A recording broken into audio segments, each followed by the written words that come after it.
Good morning to all. Today, in the lecture of laws of motion, I am going to cover the following topics: car on a level circular road, car on a banked circular road, and the solving problem in mechanics, that is, the techniques how to solve problems in mechanics. So, let us start. Motion of a car on a level circular road. Now, this is a circular road which is leveled. The car is moving with velocity v on it. When a car negotiates a curve, it tends to slip away from the center of the curve and hence frictional force acts towards the center. Static friction opposes the impending motion of the car moving away from the circle.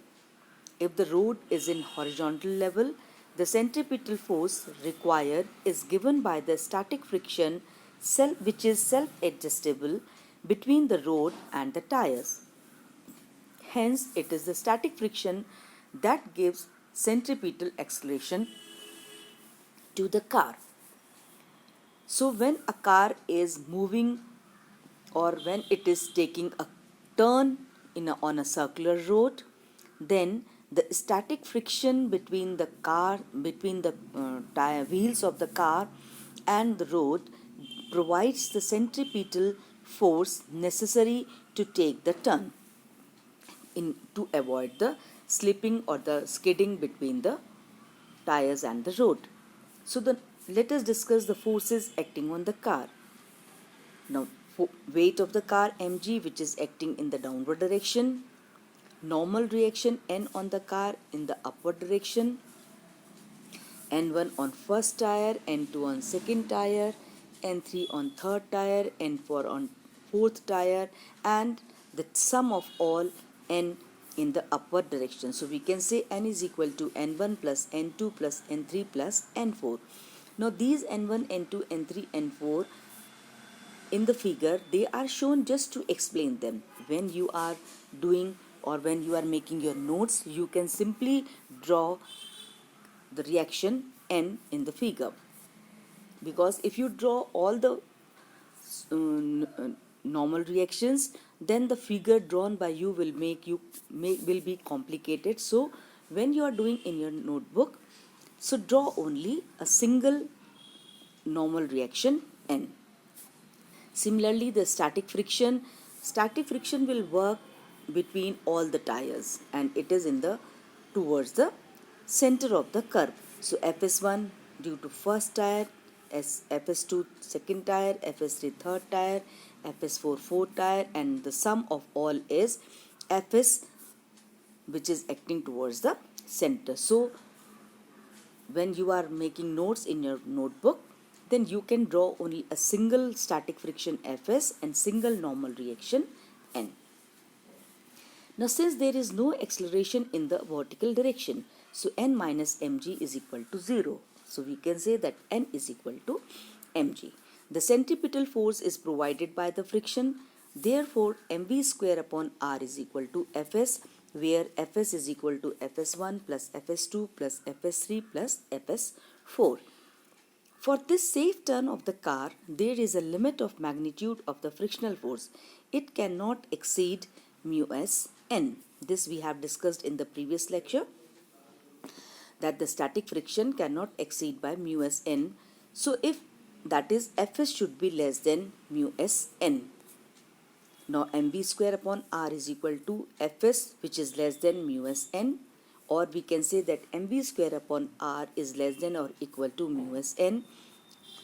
In place of n we can write mg, so mv square upon r less than equal to mu s mg, or we can say v is less than equal to mu s under root mu s rg. So the maximum value of the velocity v maximum is equal to under root mu s rg. So the above equation gives the maximum velocity that can be negotiated with the given value of mu s and r. So given value of mu s, that is the coefficient of the static friction, and r is the radius through which the car is taking the turn. So on the other hand, the required negotiating a curve of the radius r, with velocity v is given by mu s should be greater than equal to v square upon rg. So the coefficient of the friction should be greater than equal to v square upon rg if r, where r is the required radius of the curve. Now motion of a car on a banked circular road. Now the contribution of the friction to the circular motion of the car can be reduced if the road is banked, that is raised on the outer edge of the circular road. So if outer edge of the circular road is made little bit higher, then such road is known as the banking of road, and the angle through which it is raised is known as the angle of banked. Now if the road is banked, then the contribution of the friction can be reduced. In the previous topic, that friction should be greater than equal to v square upon rg for not skidding. So this condition can be reduced if the road is banked. So now this is the circular road. Now outer edge is raised through an angle theta. So theta is the angle of banking. The car is moving on this road through velocity v. The weight is acting in the downward direction, that is equal to mg. So reaction n is in the upward direction, that is always normal to the surface. Here the surface is this, the outer edge is bent. So this is the surface of the car on which surface of the road on which the car is moving. So the reaction will be normal to this. So reaction n is normal to this. N1, N2, N3, all the 4 cars tires, and N is the resultant normal reaction. Since it is making angle theta with the horizontal, so we can make the two components, N cos theta in the upward direction, N sin theta in the downward direction. mb square upon r is the required centripetal force in the absence of friction, when there is no friction between the road and the tires. In that case, since there is no acceleration in the vertical direction, so n cos theta is equal to mg. The centripetal force is provided by n sin theta. N sin theta is equal to fcp, or n sin theta is equal to mv square upon r, or dividing these two equations we can get tan theta is equal to v square upon rg, or theta is tan inverse v square upon rg, where theta is the angle of banking. So theta is the angle through which the road is banked. So the minimum velocity the car can negotiate the curve without skidding in the absence of friction is v maximum is equal to under root rg tan theta. So the maximum velocity the car can negotiate the curve without skidding in the absence of friction is v maximum is equal to under root rg tan theta. So now we can see that this value has been reduced. Now if the friction is available, that is Fk is the friction which is again making angle theta with the horizontal, so it will have the two components, Fk cos theta, Fk sin theta. Since there is no acceleration in the vertical direction, so n cos theta is equal to mg plus Fk sin theta. Mg is equal to n cos theta minus Fk sin theta. The centripetal force is provided by the horizontal component n sin theta and Fk cos theta. So n sin theta plus Fk cos theta is equal to Fcp, or mv square upon r. But here the static friction, that is the friction between the tires when it is not moving, that friction should be less than equal to mu s n. So in place of that, we know that the kinetic friction is always less than the static friction. So the condition for static friction, Fs less than equal to mu s n, we can replace the value of F friction by equal to mu s n. So to obtain V maximum, we put Fs is equal to mu s n. So the equation 1 and 2 becomes mg is equal to n cos theta minus mu s n sin theta, and mv square maximum upon r is equal to n sin theta plus mu s n cos theta. From the equation, if we divide these two equations, simplify these two equations, we will get that n is equal to mg upon cos theta minus mu s cos theta, mu s sin theta. This equation is been reduced from the equation number 3.